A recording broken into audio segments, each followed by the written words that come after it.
Are you looking for inspiration on a daily basis? Then check out Deal to Heal Teas. With our inspirational teas, you're sure to find something to inspire you. That's dealtohealteas.com. Put some inspiration in your situation. Wear inspirational tea and be inspired all day. Let's go to dealtohealteas.com. Again, that's dealtohealteas.com. Hey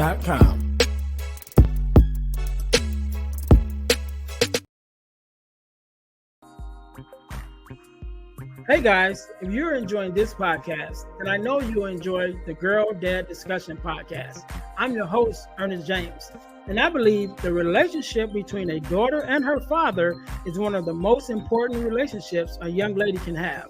And therefore, my mission is to promote the daddy-daughter relationship by sharing the voices of girl dads to the world. So check out our podcast on every platform where podcasts can be listened to. And if you want to watch the podcast, check us out on our YouTube channel. Again, that's the Girl Dad Discussions podcast with your host, Ernest James.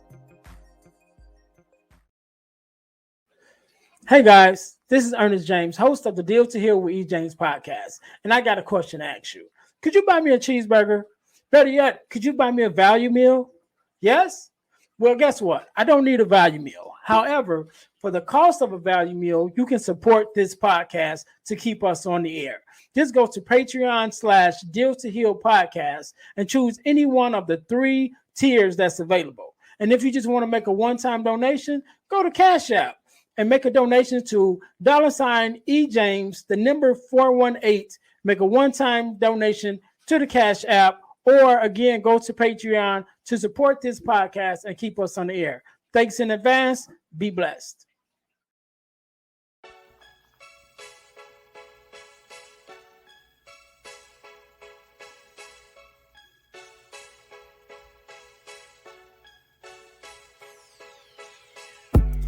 Welcome to Deal to Heal with E. James podcast.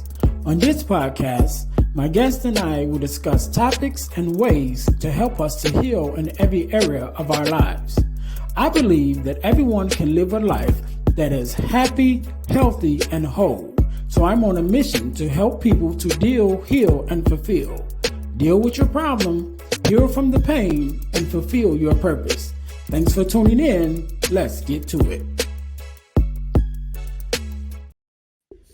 Welcome to the Deal to Heal with E. James podcast. I am your host, Ernest James, and I believe that everyone can and should live a life that is whole, healed, and healthy. And therefore, I'm on a mission to help people to deal, heal, and fulfill, to deal with your problems, to heal from the pain, and fulfill your purpose. Thank you guys once again for tuning in to the Deal to Heal with E. James podcast. If you haven't already, make sure that you listen, like, subscribe, and share to our podcast on our YouTube channel and all of your podcast listening platforms. Also, make sure you guys are checking out our partner podcast, the Girl Dad Discussions podcast with E. James, on our YouTube channel and on your podcast listening platforms. That is a podcast of myself, who I am a girl dad, where I have discussions with other girl dads and daughters talking about the father-daughter relationship. I think you guys will really love that. So make sure you guys are checking that out. Also, I'm going to tell you guys how you can win $100 from the podcast, but you got to stay until the end of the podcast in order to get that information. All right. So today, just like any other day, we are blessed with the guest, Mr. Richard. How you doing? Hey, Ernest, I'm doing great. Thank you so much for inviting me. It's a pleasure to be here with you. No problem. No problem. First of all, let me say thank you for being here, because you could have been doing anything else with anyone else, but you decided to take out time to be here with me and the I'd audience. rather be with you, Ernest. I appreciate that. And I'm sure that the listeners will too. So, Richard, do me a favor. Introduce yourself to my audience. Tell us a little bit about who you are and what it is that you do. Well, I've had a long career in education, several decades working in education. And then as I transitioned out of that career, I moved into another career which involved um, adolescent and adult substance abuse treatment. I was a counselor at Menninger Clinic in Houston, Texas, an addictions counselor for over a decade, where I treated both adults and adolescents who were diagnosed with mental health and substance use disorder. I was an addictions counselor. Um, and during that time, I would meet with families and I would go over their child's history of using a substance. And often they would say to me, I had no idea this was going on. Or if they did suspect their child was using a substance, they might say, I sort of knew something was going on, but I didn't think it was this bad. Mm, And these are good parents. These are very good parents doing the best job they can. Uh, they were caught off guard, so to speak, and surprised and alarmed because nobody told them what to look for. Nobody told them what the warning signs were. right. So after I retired from Menninger Clinic, I wrote this book, The Addicted Child: A Parent's Guide to Adolescent Substance Abuse. Kept it to around 100 pages because parents are busy, Hmm. and I wanted to equip them with the information that I hope they would find as a blessing and also as a resource to help them feel less afraid and more confident about this topic. You know, knowledge is power. Yes. The more we know, the more empowered we feel, and the less frightened we feel about this subject, which can be a very scary subject for a lot of parents. Hmm. But I want to do a quick equip them with the resources to understand this issue, to know what the warning signs are, to know what assessments to get done if needed. Because the earlier you can catch something, like anything else, the earlier Yes. you can catch something, the more likely you are to successfully intervene and get it past you. All right, all right. So I definitely want to jump into the conversation, but before we jump completely into the conversation, I want to go back a little bit, Richard, because you said you were in education first before you went into the addiction space. So let's just go back and what was that moment or that thing that happened that made you say, okay, first of all, even to go into education, but then even after retiring from education to say, okay, what was that thing that stood out to you or that kind of sparked inside of you to even go into the addiction field and then take it even further with writing a book and everything that you do now? Because I know that there's a story before the story, right? It's Yeah, usually something that's, that happens to us or around us that just makes such an effect on us that's like, okay, I got to do something about this thing that's I'm facing. yes. After college, I took an internship with the Illinois General Assembly. And then after that internship, was offered a job with the Illinois Office of Education. And I worked in research. I worked in legislative affairs. I had a number of different positions and worked in that capacity for about 30 years, doing various tasks within the Department of Education. And as I neared the end of that tenure, I started to work part time at a mental health crisis center. And we would have patients come into the crisis center from the emergency rooms, and we would house them and provide counseling to them. And I noticed that a large number of these men and women who were coming into the crisis center had not only a mental health issue they were struggling with, but also had a substance abuse issue that they were struggling with. So I went back to school. I went to the University of Illinois and obtained a master's degree in basically addictions counseling. And then after that, I continued to work at the crisis center until I was offered a position in Houston, Texas with Menninger Clinic. Menninger Clinic is a large psychiatric hospital that serves both adolescents and adults throughout the country. It's one of the top 10 psychiatric hospitals in the country. And I was hired as an addictions counselor. So I worked both on the adolescent treatment unit and one of the adult treatment units. And that's where I got a lot of exposure and had the blessing to work with not only teenagers, but their families as well. And after I was there for a little over a decade, I retired from that career and decided I wanted to write this book to help parents because I'd seen so many parents struggling with this issue of having a child with substance abuse and being caught off guard. And unfortunately, they came to us in the middle of a crisis. Yeah. And really, I, I, I want to help parents to not get to that point, to intervene and to know what to look for, so that hopefully they don't get themselves in a crisis situation. Yeah, yeah. So first of all, I want to say I'm born and raised in Illinois. I don't live in Illinois now, but I was born and raised in Illinois. So thank you for whatever you did with the school system, because I'm sure I was a benefit of it in some way or another. Oh, good, good. Illinois, good So for you. yes, yes, and then I think my baby brother and my baby sister both live in Houston now. So maybe even some ways we were connected that way. I don't know Yeah, yeah. with the work that you do. So thank you for that. So I want to jump in real quick into the kind of the psychology about it, because even myself as a speaker and going into schools and talking to students, this is one of the things that I don't have as part of my story, right? Oh, well, I guess in a way it is part of my story, because my dad for a lot of years struggled with alcohol addiction, Mhm. until he was able to beat it. But because of watching his struggle, it made me was like, I'm not even thinking about it, so that it made me stray away from any kind of substances, legal or illegal, and I'm like, no, I'm good. But now with the kids nowadays, and there's so many things that's becoming legal, even though they're, I'm sure, too young to purchase some of the things. Like they can't necessarily go purchase their own alcohol, but buy alcohol become being legal in most places. And then now marijuana being legal in most states, it's easy for them to come in contact with these things. And not even going to talk about the illegal drugs that they still manage to come in contact with. And so with my story, I can teach them what not to do because I didn't do it, but Mhm.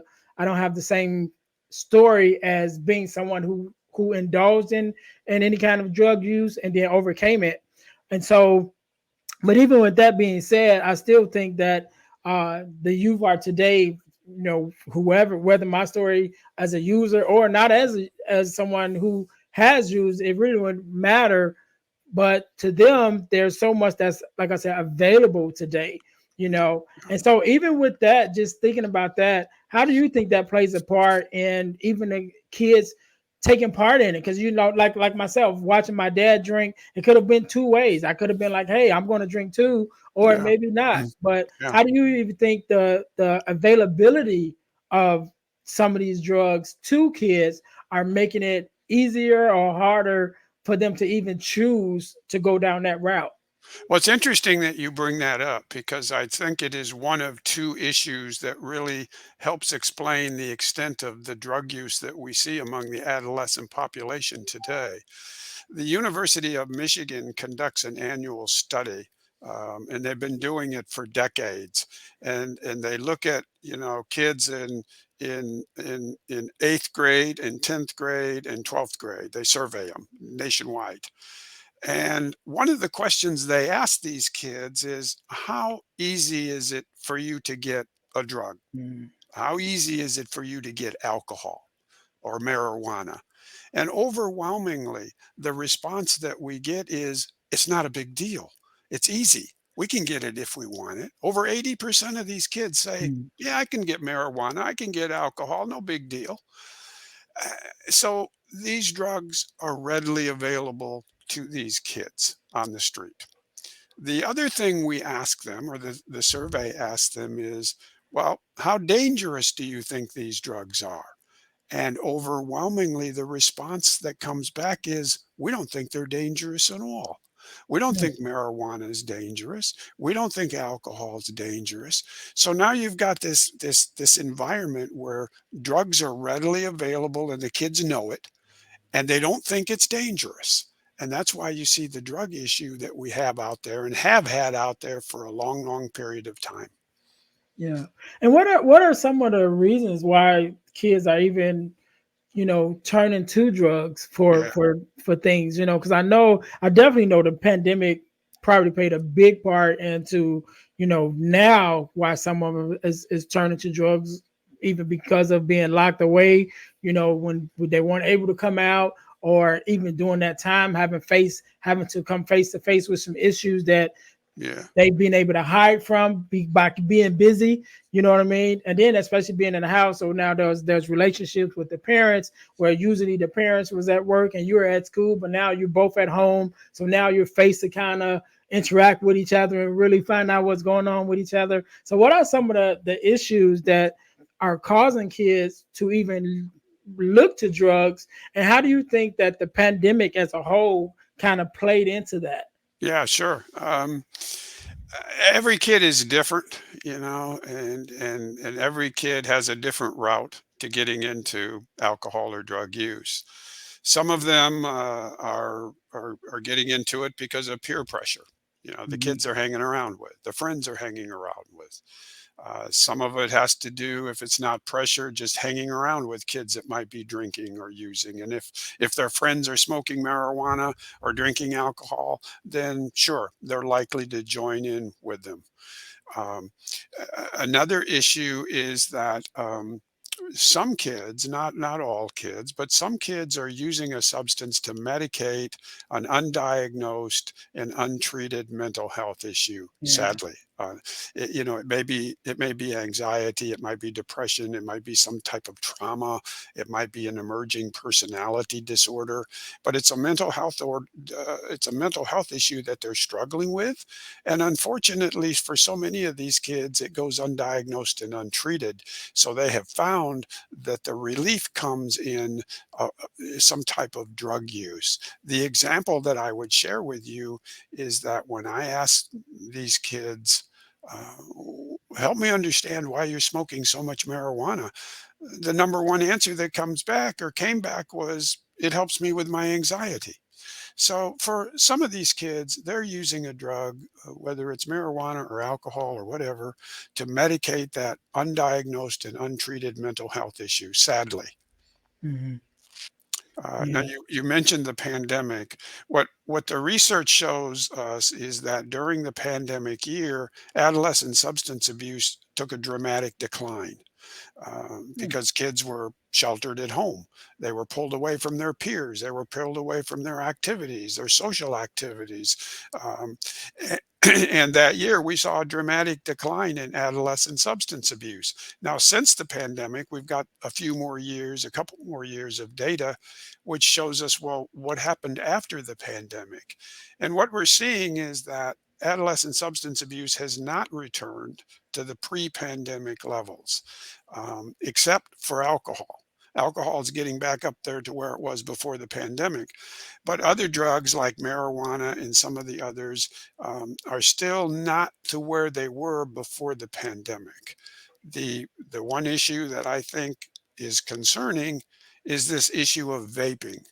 Hmm. For 3 years prior to the pandemic, vaping of nicotine, vaping of marijuana was increasing at alarming rates.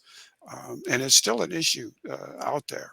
It's an issue that I think parents and grandparents need to be aware of. That this vaping issue is an important issue among adolescents. Yeah, yeah, and it's some one of the things that you said is kind of interesting to me, that during the pandemic, um, the adolescent substance abuse went down. Yeah. So one of the which is understandable, because again they're locked in the house, and you know probably don't have access, because they probably was getting access through their peers. So by Hmm. not being around their peers, they don't necessarily have the access. But Right. it was one of the things with the work that I do. I'm also involved in suicide information, and being in that area, because of course I not of course, but I have my own suicide story, and where I was depressed to the point that I was having suicidal ideations. Um, and so, but what I found that during the pandemic, in different areas, suicides actually went up. Yeah. you know. And so it's just that contrast that like drug use will go down, but then suicide goes up. So it's kind of like, you know, what came first, the chicken or the egg? You know, like what was it, the, you know, one kind of caused the other, or flip flop. But that, I just thought that was an interesting Yeah, fact. well, you brought up a very, very interesting and important issue because we know that the pandemic did have an impact on adolescent emotional health. You know, Hmm. whether it's depression, being sleep deprived, um, but we have had a mental health crisis among the adolescent population for over 10 years. We've Mm, known it. yeah, We have had and we still have a a um, a mental health crisis among the adolescent population. The pandemic sort of increased it, yeah, but it is an issue that unfortunately affects too many families, too many young people, too many adolescents, and we're just not addressing it in the way that we should, and many of these kids and their families are suffering as a result. yeah, yeah. So I want to talk a little bit about your book, because you, in the book, I'm guessing, I'm sure that it's kind of have some of the warning signs that Yeah. parents should kind of look out for. And my daughter's 21 now, so she's not necessarily a teen. But even with her and my sons, my daughter's the baby of the family. But just watching them as young adults, I'm sure it's even more of a problem with them, because when we talk about alcohol and marijuana, they're old enough to go buy it. You know what I Hmm. mean? And so it's like now, even as a child, they may have been sheltered by me, but now as a young adult, they're free to just go get it when they want to, you know. Yeah. So even as you know, again, I want to talk about the book. You know, we can tell us a little bit more about it, but I want to know, like, what are some of the warning signs that parents can kind of look out for? Well, it's one of the, I think, the most important aspects of my book. I wanted to put in warning signs for parents. So I've got warning signs for a child that might be using alcohol. I have warning signs for a child that might be smoking marijuana. And I included warning signs for a child that might be developing an eating disorder or self-harming themselves, because sometimes, not always, but sometimes an eating disorder or self injury will accompany a child using a substance. So I wanted parents to know what those warning signs are as well. As a general rule, what I recommend to parents is pay attention to the changes that you see in your child. You know, you know your child better than anyone. Don't assume the changes are just adolescent acting out behavior. They may very well be, but they might be an indication that something else is going on under Mhm. the surface that you need to pay attention to. So pay attention to the changes that you see, particularly if those changes tend to linger on and on and on, and then you begin to see more and more and more of them. Some examples would be a child whose grades are declining. A child who used to enjoy participating in sports no longer shows an interest in doing that. A child who used to introduce you to their friends no longer does that. A child who is very secretive about where they've been and what they have been doing. And then, of course, the obvious ones, you know, if you find any drug paraphernalia or smell any strange odors from your child's room, those are warning signs as well. So the more you know about these warning signs, the more likely you are to pick up on some of these issues at early stages, which is what you want to do. Yeah, yeah.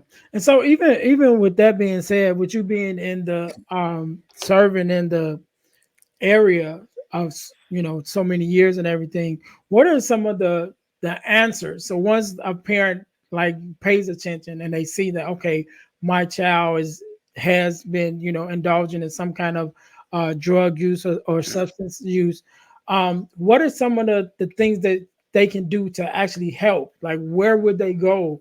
You know, where they take their child? You know, where would they, are there like support groups and things like that? Like, where, as a parent, like I said, my kids are all older now, but I'm just thinking as a parent of what would I do in this case? Like, now that I know, where do I turn to? Who do I turn to now? Yeah, there's a chapter in my book that talks about the assessments that you should get done. What are the tests that you should get done? What are the assessments that you should get done beyond just an addictions assessment? That one's Mhm. obvious. Um, but you want to get a psychological assessment done. You want to get a comprehensive physical exam done. And those assessments, are listed in a chapter in my book. Where do you begin? I would recommend that a parent, if they have a concern, begin by talking to the school counselor, the school social worker, or the school psychologist. Many times they're very able and capable of doing some of these assessments themselves.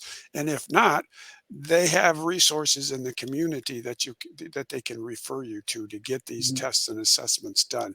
So I would say I would recommend to parents that if you have a concern, start by talking to your school counselor, your school social worker, or your school psychologist and see what they advise you to do. Okay, okay. So, my part of my last question before we get ready to get out of here, what are, by you having worked with adults and children, what Mhm. are some of the similarities that you see, um, maybe in the space that they share, and then some of the differences that you see, that maybe some of the causes, or even some of the effects that the adults have and the kids have, you know? Yeah, I think one of the differences between the adults and the adolescents has to do with the neuroscience of addiction, the brain development. Adolescent brains aren't fully developed until we get around 24, 25, and that's what makes it so risky for an adolescent to be using a substance because their brain is very much developing and growing and maturing. And when you introduce a substance into a developing brain, you run the risk of doing some damage. Whereas an adult past the age of 24, 25, their brain is pretty well fully developed. In the adolescent population, I tend to see diagnoses that are in the mild to moderate category. When we diagnose a substance use disorder, we put it into a category of either being mild, moderate, or severe. Severe is where you really get catastrophic type of consequences. Mhm. Um, and that's the second difference between adults and adolescents. The first one is in terms of brain development and neuroscience, but the second one is in terms of consequences.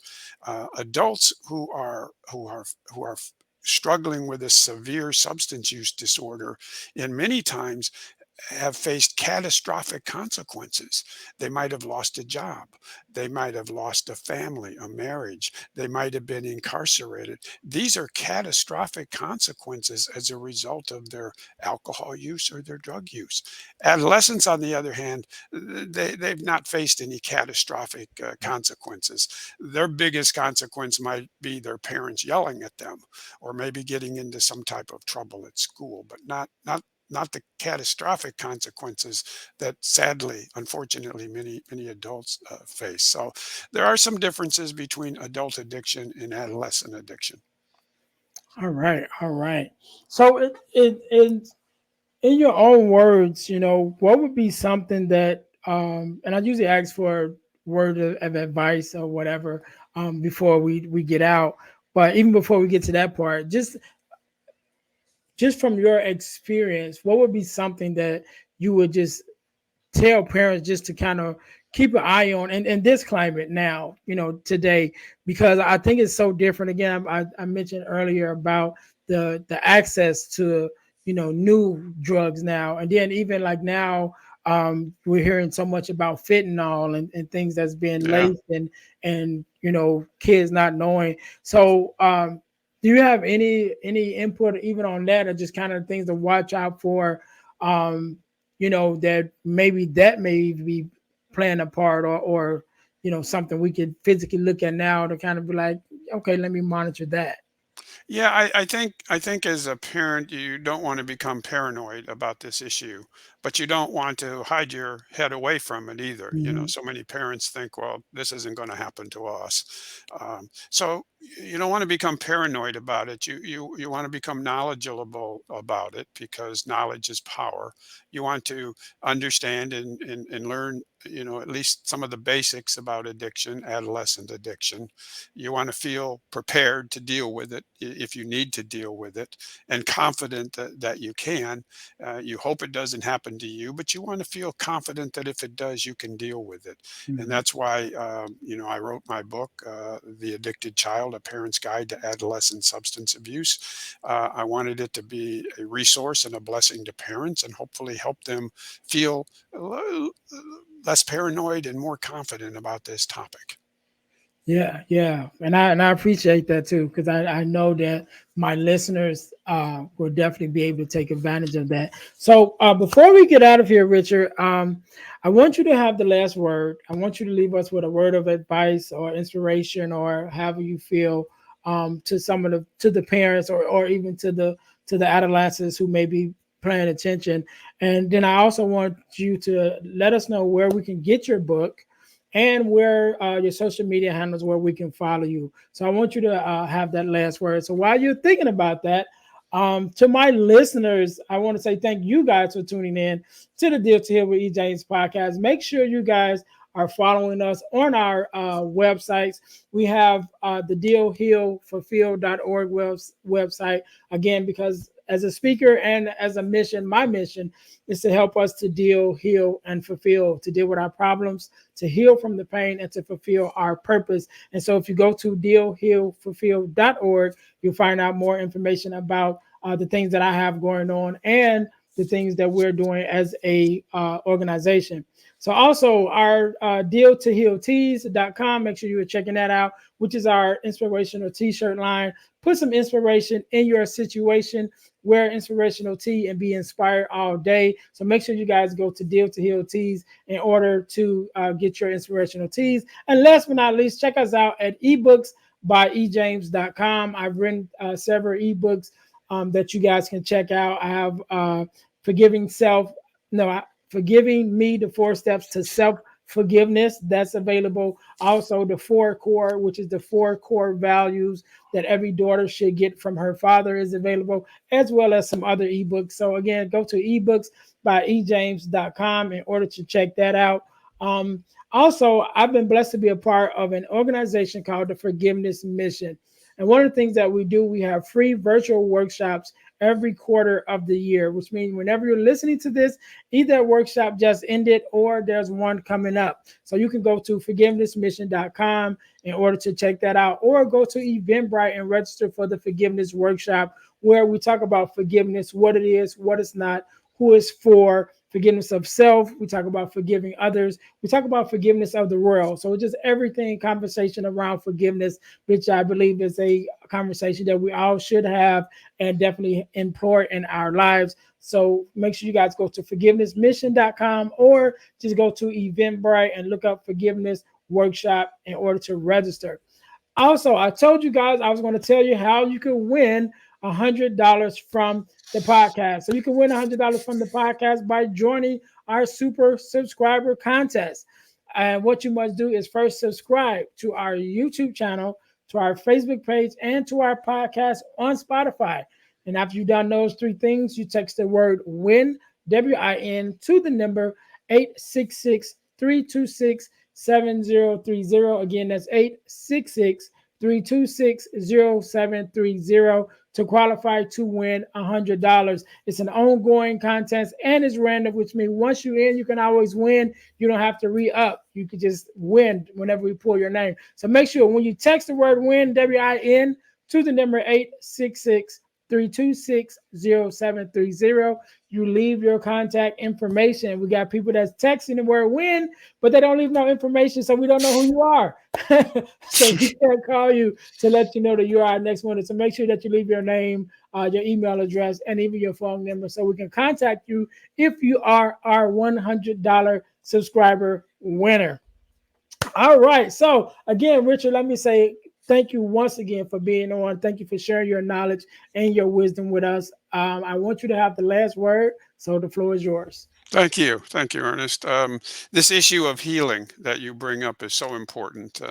We've been talking a lot about the kids and the adolescents and the issues that they get involved in, and sometimes we neglect to talk about the parents. The Mm, parents are suffering too, and they're yeah. going through their own crisis, and they need to heal through this process as well. And my hope and suggestion for them is to get involved in a support group. Find a support group. Maybe it's in your church, maybe it's in your community, maybe it's with a mental health group or someone. But find a support group that can help you, because this is going to be a journey.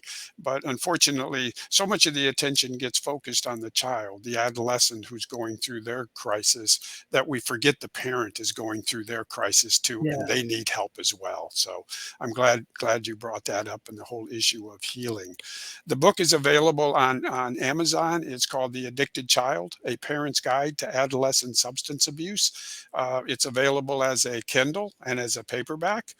You can go to Amazon and just type in "Heal the Addicted Child," or you can go to the book's website, www.helptheaddictedchild.com, and there's a link that'll take you to Amazon. All right, all right. Do you have any social media platforms you want to that they can Uh, follow you at? no, I gave you a list of them. There's Facebook, there's LinkedIn, there's a couple of others that I've given you, and you're free to put those out if you Yeah. want. All right, all right. So those will be out in the description.